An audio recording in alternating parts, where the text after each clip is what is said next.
बिस्मिल्लाहिर्रहमानिर्रहीम। अस्सलाम वालेकुम तलबा और तालबात। मैं आपको इस्लामियत की किताब का पहला चैप्टर अल्लाह ताला की निशानियाँ के बारे में समझाएंगे।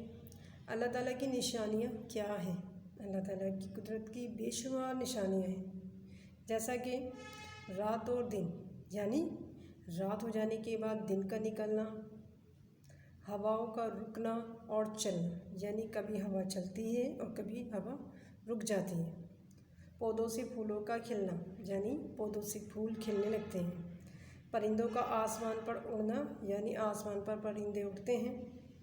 मछली का पानी में तैरना, समंदर, दरिया, तालाब, नहर में मछलियाँ तैरती हैं। इन तमाम चीज़ों से अल्लाह ताला की कुदरत ज़ाहिर होती है। ये सब अल्लाह ताला की कुदरत की निशानियाँ हैं, और ये सब से बड़ी निशानी तो ये है कि अल्लाह ताला ने इंसान को मिट्टी से पैदा किया है। तलबा और तलबात, आप जानते हैं कि कायनात में पाई जाने वाली हर चीज़ गवाही देती है कि इसे एक आला और बरतर ज़ात अल्लाह ताला ने पैदा किया है, और अल्लाह ताला अपने वजूद को चीज़ों से दलील देता है। अल्लाह ताला की बहुत सी निशानियों में से एक निशानी शहद की मक्खी है, जो कि आपके चैप्टर में ज़िक्र किया गया है। शहद की मक्खी का, शहद की मक्खी जो फूलों से रस चूस कर शहद तैयार करती है, जो हकीकत में इंसान के लिए इंतहाई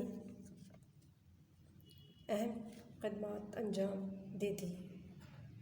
इसकी तैयार करदा ग़ज़ा इंसान खाता है। शहद वो ग़ज़ा है जिससे बहुत सी बीमारियों के लिए शिफा भी है।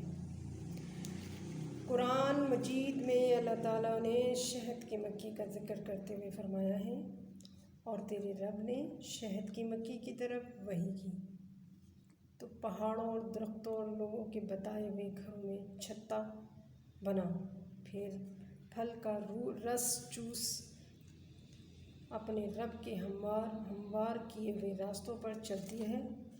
इस शहद की मक्खी के पेट में से एक मशरूब निकलता है जो मुख्तलिफ़ रंगों का होता है, और इसमें से लोगों के लिए शिफा है। बेशक मैं गौर फ़िक्र करने वाले लोगों के लिए निशानी हूँ। ये अल्लाह ताला ही है जिसने शहद की मक्खी को ये कमालात सिखाए हैं। इंसान को अक्ल व फ़हम और शऊर भी इसी ने दिया है। तलबा और तालबात, उम्मीद है कि आपको ये चैप्टर अल्लाह ताला की निशानियाँ अच्छी तरीके से समझ में आ गया होगा।